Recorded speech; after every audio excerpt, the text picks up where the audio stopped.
Hello, my name is Caroline Mitchell-Carrico, and I am the Exhibits Project Coordinator at the Memphis Pink Palace Museum.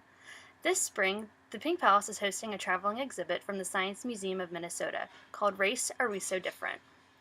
When the exhibits department started working in earnest on the exhibit a couple of years ago, there was a lot of emphasis placed on coming up with some tangible legacies from the exhibit that can live in the Memphis community and keep our conversations about race going after the exhibit leaves us.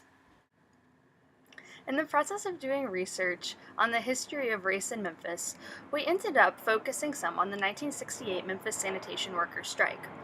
We found that on February 1st, 1968, two African American sanitation workers were killed in a tragic accident.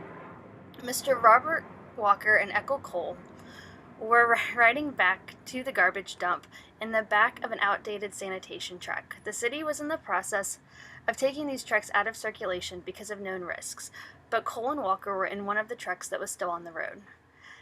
As they were driving down the street, the electrical motor in their truck shorted out, which caused the hydraulic ram to start moving. The two men were crushed to death as their clothes were caught in the hydraulic ram, which pushed them into the trash compactor. This event happened in the Colonial Acres neighborhood in East Memphis, near where Colonial Middle School stands today. What makes this event historically significant, and not just a tragic accident, is that it served as the catalyst that sparked the Memphis sanitation workers' strike. Grievances had already been building over issues of safety and unequal pay, and lack of getting paid for overtime. However, the deaths of Cole and Walker were what galvanized the community into the strike and got the city of Memphis talking about race. The strike is also the reason that Dr. Martin Luther King Jr. came to Memphis in the spring of 1968. He had been to Memphis several times before, but the reason that he came that spring was specifically to support the striking sanitation workers. And was the reason that he was in Memphis in April of '68 when he was assassinated at the Lorraine Motel. This accident, as I mentioned, touched off a community discussion at the time, but most Memphians today are unaware that this accident is what sparked the sanitation strike.